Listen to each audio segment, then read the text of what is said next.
Hi everyone, Elsie Jensen here. Tonight we are going to make some Italian meatball stuffed shells in a marinara sauce. We're going to make some scotcheroos, one of my favorite little desserts that outside of the Midwest, I feel like no one's ever heard of them. And then we're going to just make a tomato mozzarella basil salad. So let's start by getting our jumbo shells into our water to start boiling. There we go. We're going to let them get nice and soft and tender. I'm going to turn it up real high. I'm going to give them a quick little stir just so they don't stick to the bottom. And these take a little, longer to cook than regular pasta. So we'll boil them up and then we're going to rinse them cold because that way we can handle them. While we are waiting for those to cook up, let's make the base for our Italian, for our meatball filling in there. Okay, we are going to start with 2 slices of bread. We're going to soak them up full of milk.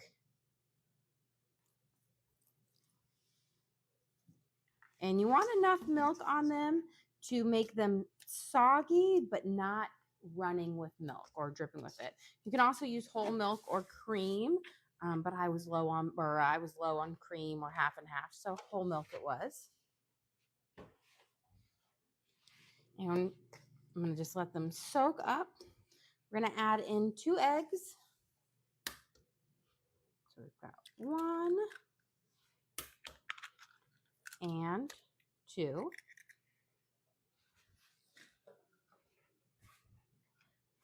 Some dried Italian spices. You're going to want a good tablespoon. So we're going to shake it a good amount in here because this is going to season up our Italian sausage and our ground beef because we're going to do half and half. We're going to do a couple good shakes of garlic salt, making sure my lid is on there. There we go. I have more coming tomorrow. I ordered it, so I'll be here. And now we're just, oh, there's an eggshell stuck to me. We're going to go in here and we're going to smush everything up into a nice little paste. And this is going to be the binder, so for our kind of meatballs, but they're not quite a meatball, but we're going to stuff them inside our shells. And if we have any extra, we'll make a couple little meatballs with them to go in the sauce as well. So we're going to just bring those together. You want to make sure you smush everything up so you don't have any like thick pieces of it. But I find the bread and the milk and the eggs just work a little bit better than breadcrumbs. I find breadcrumbs can kind of give you a dry meatball. There we go. Now we're going to add in, I've got about 1 pound of ground beef. I buy mine big and in bulk, so I always divide it up. And 1 pound of Italian sausage, sweet, not spicy, or mild. I prefer that over spicy. I'm not a big fan of spicy Italian sausage, but that's because I can't handle any spice, anything at all. I sometimes find black pepper too spicy or pepperonis in general spicy, so I like to keep it mild. So we've got a pound of ground beef and a pound of Italian sausage. And we're going to go through and you're going to just kind of go through and you're going to just grab it like this. And it's going to cause the meat and the penne, which is the egg and bread and milk mixture, to kind of smush through your fingers. And this is going to be the best way to kind of mix this up to get it all like mixed together. There we go.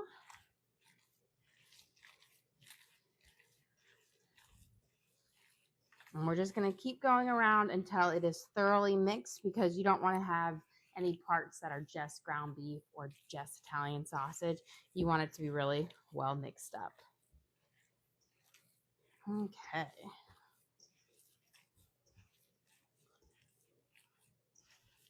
I have that. Now we're going to add in, with my clean hand here, we've got mozzarella cheese. We're going to save some of it to go over the top, but we want to put in about a good handful of mozzarella cheese. This is about, I want to say, maybe a half a cup to a cup, not quite a cup, so 3/4. Mix that into our Italian sausage, our like meatball mixture. So we have some nice kind of cheese in there. And then we're also going to have cheese on top of it. So it'll be delicious. Okay. We have this mixed up well. I am going to rinse up my hands. Get all of that meatball mixture off, because there's really no good way to make the meatball mixture than to mix it up with your hands. Okay. And earlier, a little bit ago, I prepped up some of my 1 hour yeast rolls. So these are really quick yeast rolls. They've already got a pretty good puff on them. We're going to bake these up. Look at these beautiful yeast rolls here. Kind of get the off the sides. Beautiful. And we are going to make a little garlic butter for them as I rise out of the mist. We don't need much butter for this, because we'll brush it on about, I think, 2 tablespoons of butter, which is pretty much what I have left on this little pat of butter. We're going to melt it up. I'm going to add a little bit of garlic salt, and then I'm going to brush it over the tops of our little yeast rolls here. Now, the trick to doing like quick yeast rolls is, instead of having to wait all that time for all the rises, what you do is you just add extra yeast. So this has about 2 tablespoons of yeast in it with 1/4 cup of sugar, and it allows it to rise faster. So we did like a quick 10-minute rise, and then I shaped them, and then we did about a 20-30 minute rise for the second part. And then we'll bake these at 400 for about 15-20 minutes till they're nice and golden brown. At first, I want to coat them, melting up the butter. It shouldn't take long because that butter was room temperature. Let me grab my garlic salt. And we're going to do a little bit of Italian seasoning in there as well. Give it a kind of a nice savory flavor. There we go. Almost melted. Okay, we're going to put in just about, I want to say, a 1/2 teaspoon of garlic salt. If you're using unsalted butter, you'd want to add a little bit more. There we go. And then we're going to add in about a 1/2 teaspoon of Italian spices as well. I'm going to turn my back burner off. Give it a good stir. And then we're going to brush this mixture over our rolls here.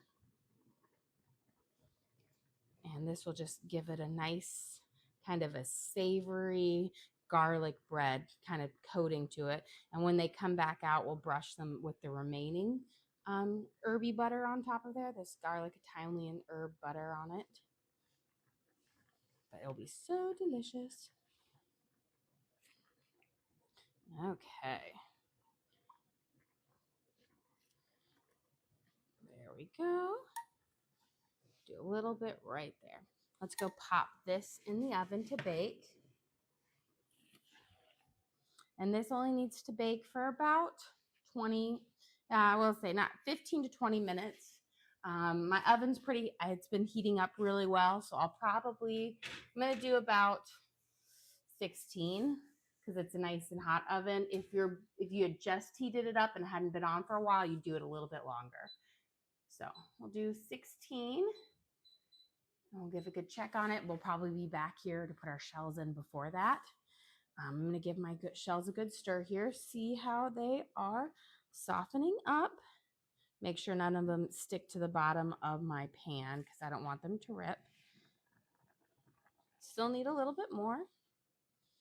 That is A-okay. Okay, while we are waiting for these to soften up, let's start making the base for our scotcheroos. Now, if you have never had a scotcheroo before, well, you're missing out because they're delicious. So they're like a peanut butter Rice Krispie treat with a peanut butter, like with a butterscotch chocolate topping to them, but they're not made with marshmallows. So We're going to start with 1.5 cups of granulated sugar and then 1.5 cups of cornstarch. And you're going to bring that to right to a boil, and then you'll turn it off. You don't want to boil it because then you're going to get crunchy scotcheroos, and you want soft and chewy scotcheroos. So we're going to do 1.5 cups of granulated sugar, and then 1.5 cups of corn syrup.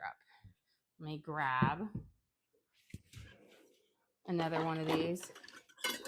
Is this one 1.5? This is. I've got an actual measuring cup that's 1.5. It's completely useless. My mom bought me these weird measuring cup things before, and they're just random sizes, like 1 3/4 cups, 1.5 cups.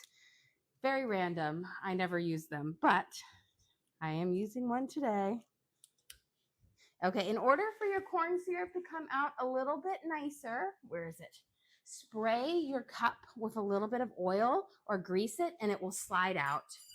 This is the same thing with like honey or molasses. Anything that is sticky, if you give your measuring cup a quick little spray on it, then it will slide out really easily and not get stuck to it. So we want 1.5 cups.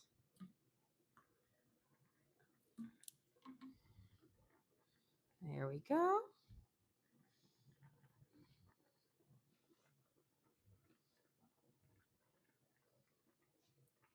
And you can see there's like hardly any stuck in my cup because that oil just has it slide right off. I'm going to wipe this off because I can see that corn syrup just bubbling into sugar here. I'm going to turn my back burner on, and we're going to give this a nice little stir, mix it up. And what we want to do is we're going to let it come to a boil to where the sugar is dissolved. Then we're going to mix in about 2.5 cups of peanut butter with this. And that's going to make the base for our scotcheroos. They're so good. They're going to be with Rice Krispies, and then it has just this lovely, you think it's like a peanut butter Rice Krispie treat, but it's not. There we go. So I'm going to give it a good mix, and then we're going to leave it in there and let it come to a boil, and then we'll turn it off. Don't overboil it, then otherwise you'll have crunchy. Let me put this away before I put the lid on, because knowing me, I'm going to knock it over and we'll have corn syrup everywhere. Not the worst thing you can spill. The worst thing you can spill in the kitchen is oil. It's the hardest thing to clean up. Okay. Let's feel them. These are feeling nice and soft. So let me get my strainer out. We're going to strain them, and then we're going to run them over with cold water. And this is to help cool them off so that they're malleable and you're able to work with them without them scalding you. So I'm just going to run cold water over them. There we go. It's just kind of like when you make pasta salad, you run cold water over them to cool them off. There we go. And I'm actually going to put a little bit of cold water in here so that when I'm filling them, I have the cold water and it's already there.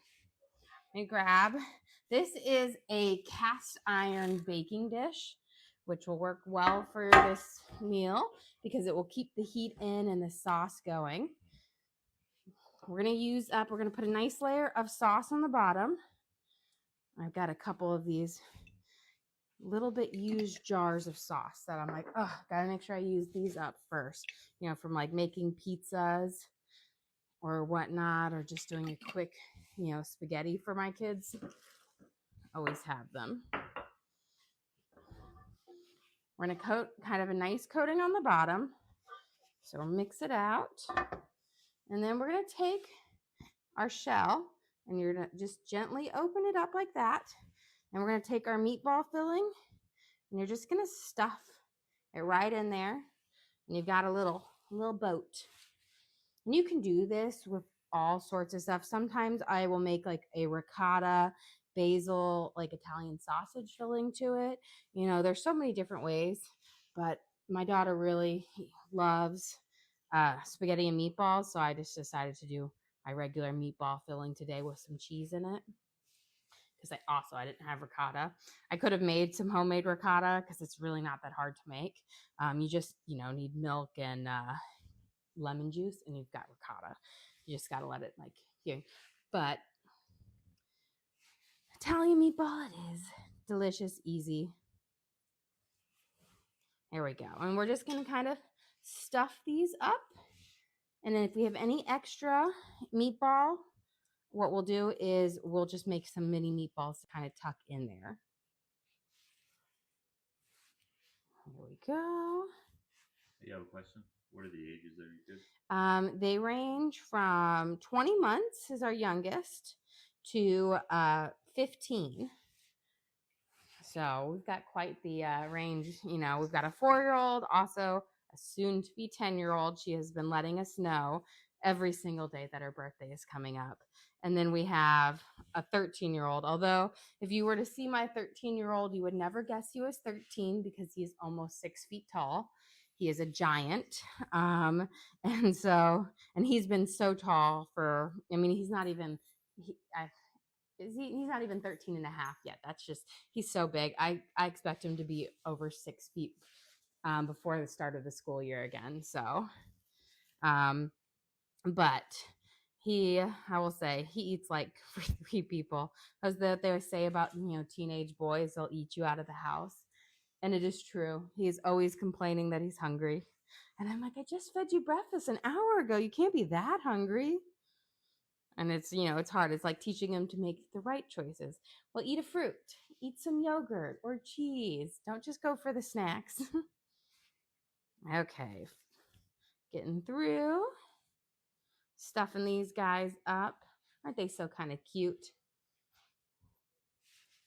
And then what we'll do is we're going to pour more marinara. Once we have them all stuffed up, we'll pour some more marinara sauce over them. And we'll cover them up with some cheese as well. So it's kind of like, you'll get that cheesy crust that you have on like lasagna, but you'll have it on these. It'll be so good. We might have a couple extra noodles in here that we'll just come back over and put over the top of our shells. You have a question. Is the meat uncooked? Yes, the meat is uncooked right now. This is gonna go in the oven and bake, and they'll cook up. So think about how our meatballs are. They'll go in and cook it up. And so right now, this is a mixture of Italian sausage, ground beef, egg, bread, and mozzarella cheese. But he's so delicious. And I think we're gonna have just the right amount of meat for this. We'll have some extra shells. So what I'll do is I'm going to go back over and I'll put little lids on the shells. So it'll almost be kind of like a clam where they have to open it up and it's a meatball pearl. How delicious. I'll try to sell that to my children. When they were little, you can get the little shells, and I used to try to sneak peas inside the shells so they couldn't see them. They always found the shells or the peas. Okay, so since we have some extra shells, I'm just going to go back through. We're just going to put one over the top and seal it in. Look at that. It's a cute little shell. That's why I said the boxes of shells, you might think, oh, I'm going to need more than one box. There's so much in there. Here we go. Just pop these over. And this is also going to help keep the meat in there nice and tender and like juicy, because it's going to seal in that moisture. So it's like a 1-pan dinner. Here we go. And then we're going to pop it in the oven with our bread that we have cooking up. We've got our 1-hour yeast rolls in, and then we'll finish up making our scotcheroos. Let's get these going. And it's actually really not that hard to open them up. You know, they don't break or whatnot, but they'll soak in some more like of the juices to tenderize them up. You want to cook them to about an al dente. You don't want to overcook them, otherwise they'll be mushy and they won't hold their form. So kind of a perfect al dente. Just a few more of these. I'm just going to take a pause, give this a quick stir. There we go.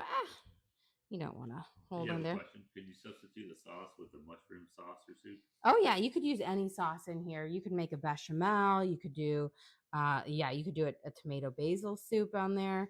Really any flavor profile you want to go with.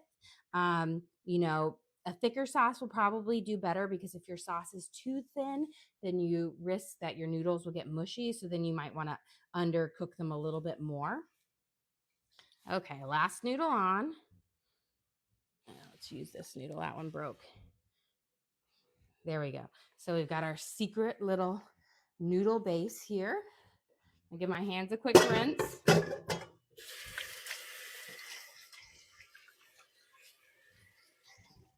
Okay, now we're going to take another jar of marinara sauce. You could really use any sauce you wanted. And we're going to pour this over the top. Give them a nice kind of saucy base. I'm hoping that this should be enough, but I might need to do a second one, but we'll see. I'll grab my pasta spatula here. We're going to spread it out.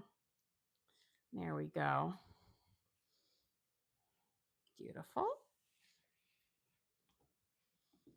And now we are going to sprinkle our mozzarella cheese over the top.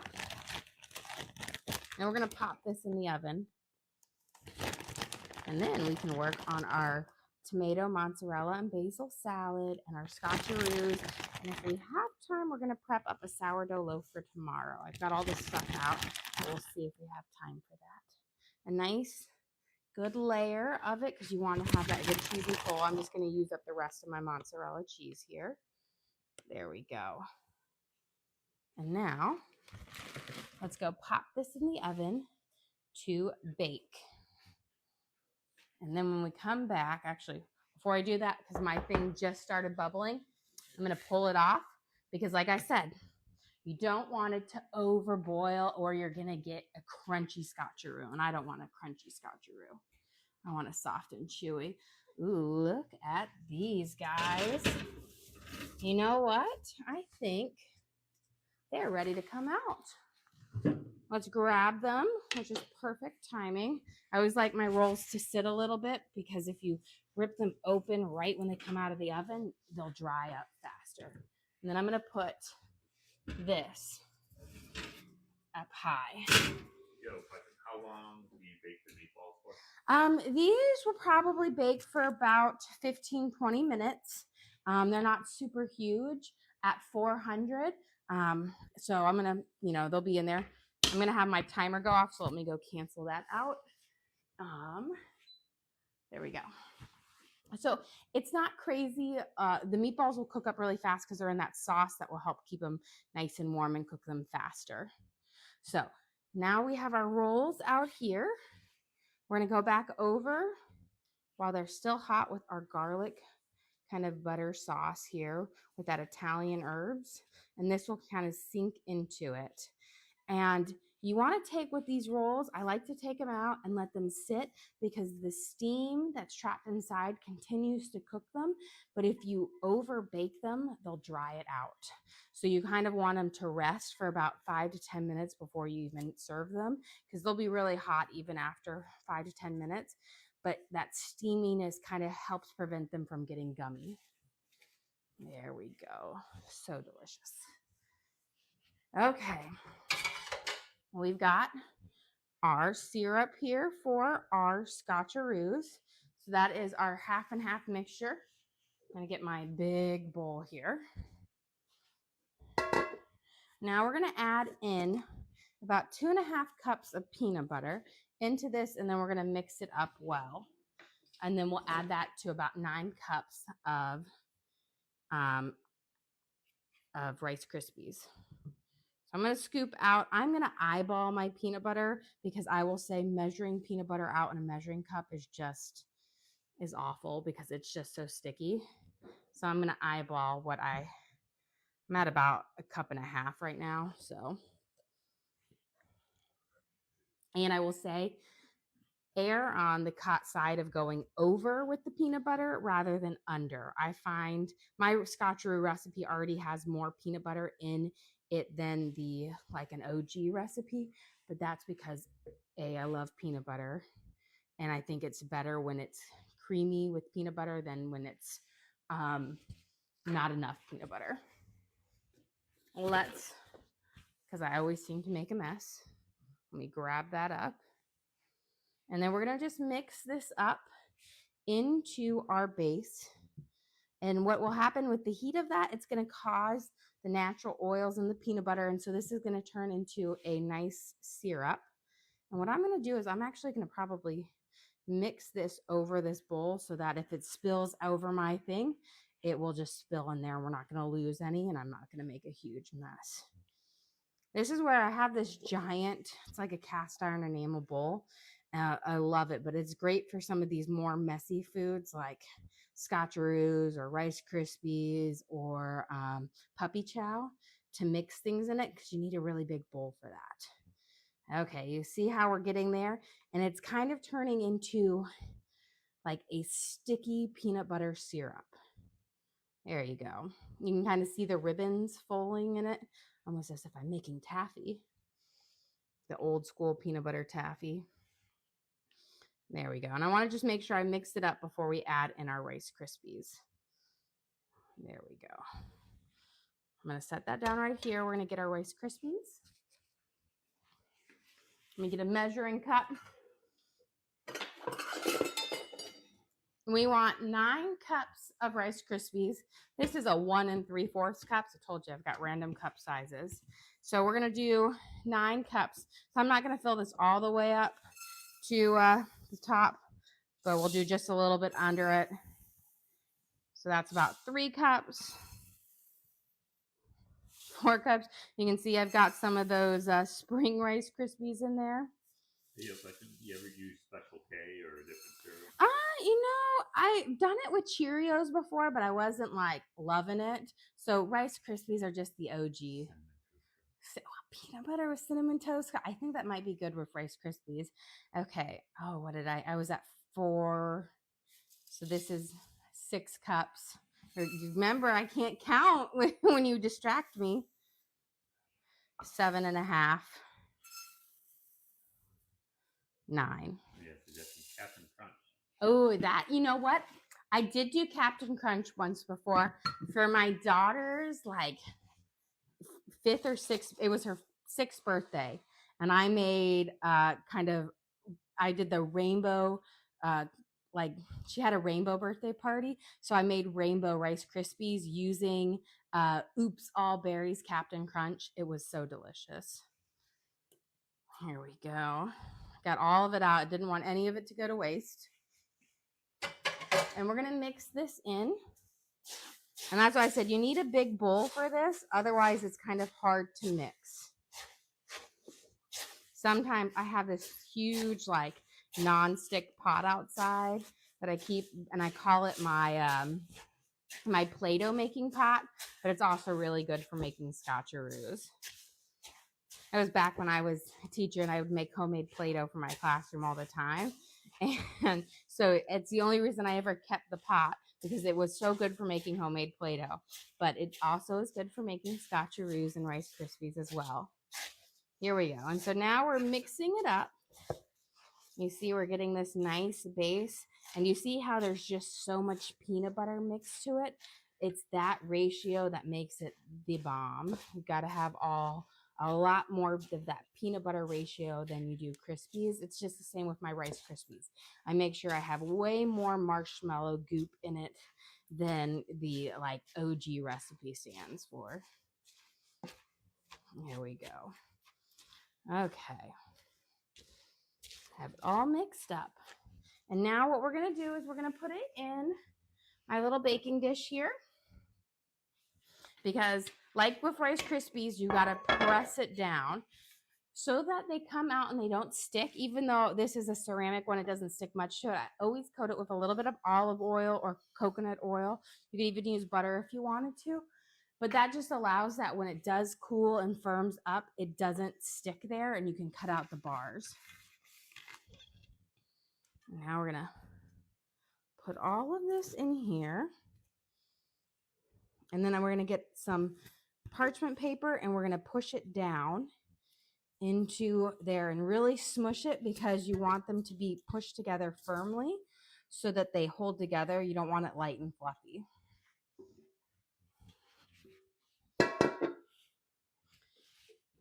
But again, that's why I love that bowl. It's like so perfect for it because it's like big and it has an enamel coating on it, so it doesn't, nothing sticks to it.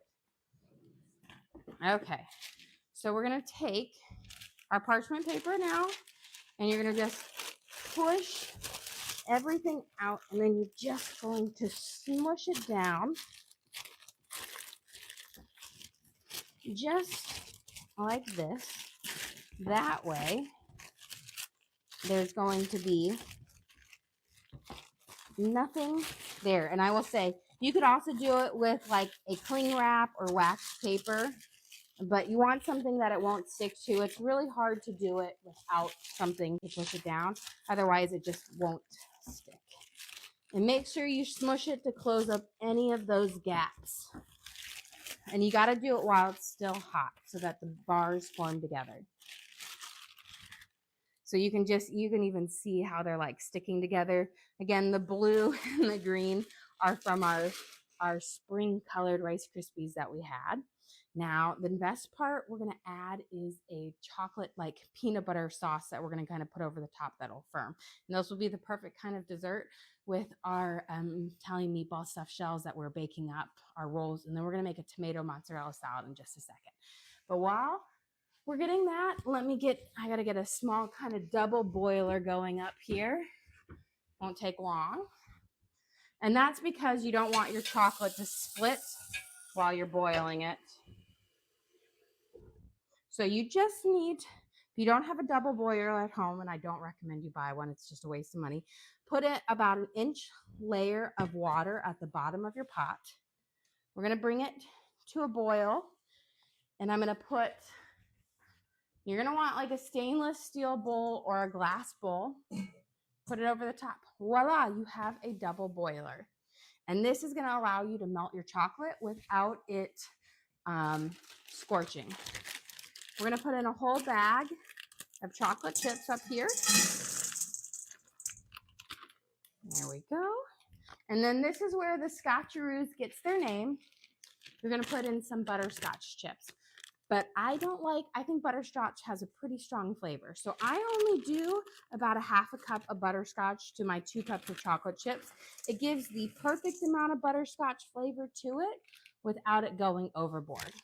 While that is warming up and melting for this, let's make our tomato mozzarella salad for our stuffed shells. And then dinner should be just about ready here. Let me get a bowl. I've got my fresh mozzarella. Here. Okay. So we're going to use some orange glow tomatoes. I just thought they were so pretty. You could use big tomatoes for this. You could make little stacks, but these were just so cute. Give them a good rinse. I feel like I'm a sucker for anything that looks pretty at the store. I'll grab them. Okay, let's grab these off. We're going to cut them in half. That way when we pour a balsamic glaze over them, that will like soak up the flavor. If otherwise, the glaze will just slide right off and they won't have as much flavor. So just chop them in half. You don't need to go crazy. You could also use heirloom tomatoes. You could really use any type of tomato here. Just cut them up into bigger, the slices or whatnot.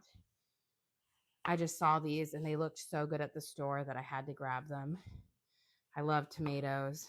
I think right now I have I just got, my aunt gifted me a tomato plant. So I have a bunch of, I had already planted 8 tomato plants. So now I have 9 tomato plants planted of different varieties.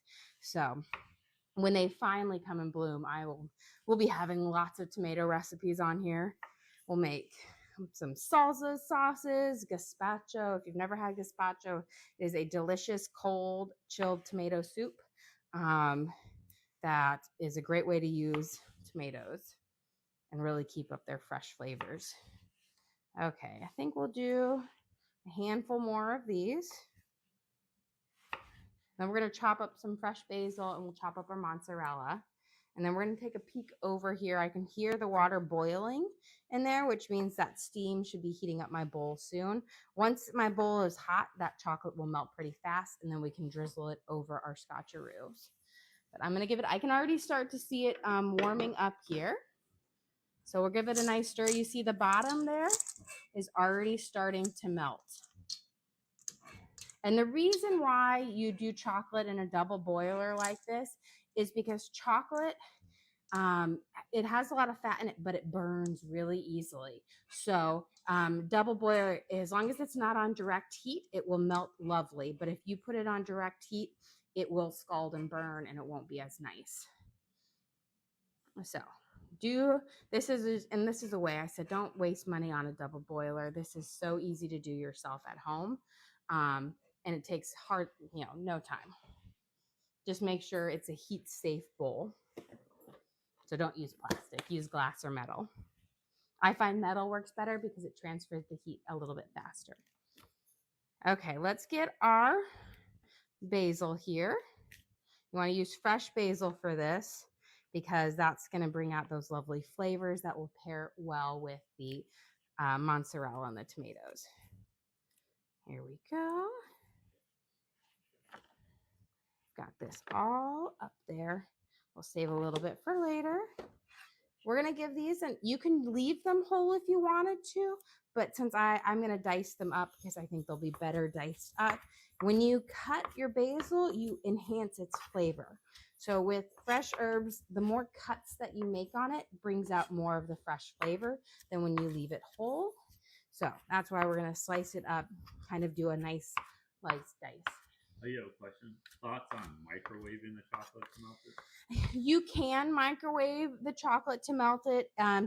The problem is you also risk burning it as well. So you have to do it in little batches, like 20 seconds at a time and stopping. So it does work. You typically need to add a fat of some sort to it to help it, which then means it won't necessarily firm up on its own when it does come back to a cooling, because it can burn in there. The way microwaves work is the radiation that microwaves heat the water molecules in something by vibrating them. And so it can cause your chocolate to burn as well. Okay. There we go. But look at this. We almost have this perfect mini blend. I'm actually going to turn off the heat of my burner now because the residual heat should melt the rest of this chocolate up, and I should be about ready to pour that over in about a minute or two. Okay, let's get some fresh mozzarella on here, and then we're going to put some balsamic glaze, a little bit of olive oil, and some garlic salt over this. Okay, we're just going to use about half of this. So this is we're going to just use 8 ounces of mozzarella cheese, and it's pre-sliced. So I'm just going to quarter it so they're not so big. You could use the pearls as well. That would work well.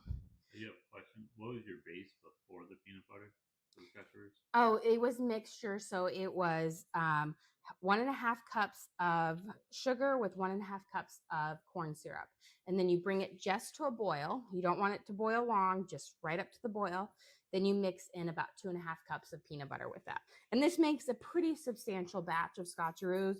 But again, I'm feeding a small army here. So this is, we're feeding 9 to 11 people. So this is a good size for us. You could always cut it in half at home. Okay, let's pause. We'll drizzle that in just a second because this is ready. And you're just going to mix it until you don't have any more clumps in here, or very few, because you'll have some residual. The butterscotch chips will take slower, more time to melt because they don't have as much fat in them as the chocolate chips do. So we've got that.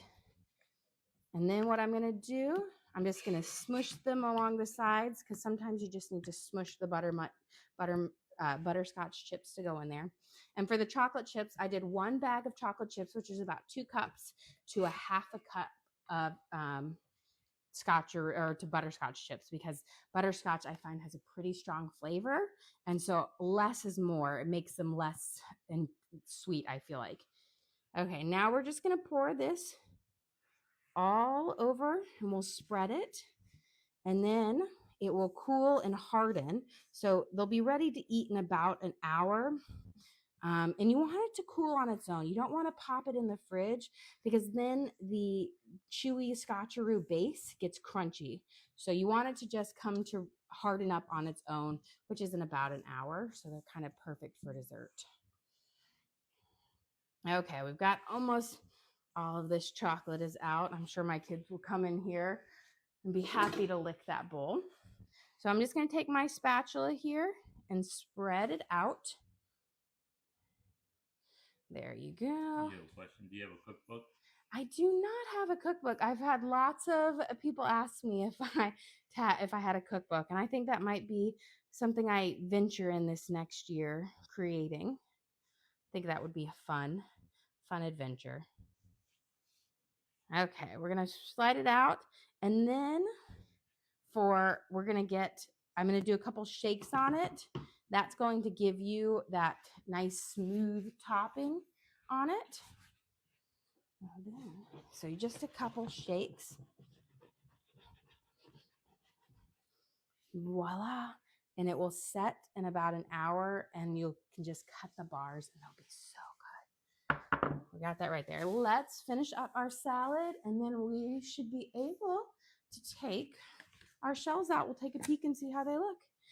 We're going to drizzle about, I want to say, half a tablespoon over. You really don't need much, just a small amount of olive oil on this.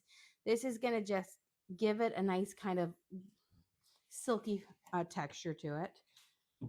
You got a couple questions of what's underneath the chocolate. Yes, so these are called Scotcheroo, and it is mixture of peanut butter, corn syrup, sugar, and Rice Krispies to give you a kind of a peanut butter Rice Krispie base to it, but not made with marshmallows. So it will have a nice chewy texture, but it will be so good. And you'll mix that up, and then you have that chocolate base over it, and they'll be just kind of, think of it, they look like a peanut butter Rice Krispie bar, but they're Scotcheroo, but they're really thick, and they've got that nice chewy Rice Krispie peanut buttery Rice Krispie base with that nice butterscotch chocolate on top. Okay, we're gonna put a little sprinkle of garlic salt over this, and then we're gonna give it a stir, and this salad will be just ready. Okay. And then it will be time for us to grab our shells out of the oven. Here we go. So I used a balsamic reduction on it, and that's what's kind of flavoring it and if you're not familiar with a balsamic glaze or reduction, it's just balsamic vinegar that has been reduced down. So it's not as tangy, and it's a little bit sweeter. And we, of course, have our rolls, which are getting just perfect. They're still a little hot to touch, but again, I like to take them out a little bit beforehand so they steam up, because if you take them out and serve them right away, they're a bit gummy. So we're gonna take out our shells. We have a nice bubble on it. Look at that. I'm gonna just, beautiful. You can see the sauce bubbling up on the side. Here we go. And we are ready to serve up dinner.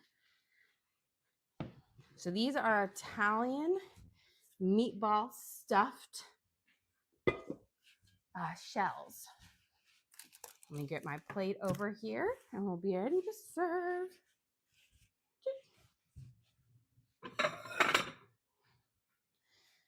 Okay, I need a shovel for this. I got a spoon over there. Okay, let's start. Look at these beautiful rolls. So you see, nice and soft and pillowy. We have it with our garlic butter on the top, which is going to be so delicious. And now these, we're going to make it that nice cheese pull. Look at that, gorgeous. These are our Italian stuffed shells. They are filled with an Italian meatball in the middle of it, full of marinara sauce. And they are so delicious. And of course, we'll serve them with our tomato, mozzarella, and fresh basil salad. So you've got a nice little freshness to go with our rich shells, but it's going to be so delicious. It's a quick, kind of easy one-pan meal to make that you can just pop in the oven, forget about it. And then, of course, once our chocolate sets in about an hour, we'll have our scotcheroos for dessert. Well, guys, thank you so much for joining us here today. Don't forget to like and subscribe. I try to do live cooking shows every single day, show you what we're making for our family, and hopefully teach you guys something along the way. We also upload all of our videos to the link on our page, so if you ever want to recreate any of these recipes at home, you can just go to that link, search for the video, like for what we made, and you can rewatch and cook along with me at home. Also, we do have an Amazon storefront, so if you saw any cool little cooking gadget or sheet or whatnot we use, I just put everything that was in my Amazon purchase kind of thing over in there because we get so many questions about like, oh, which baking sheet do you use?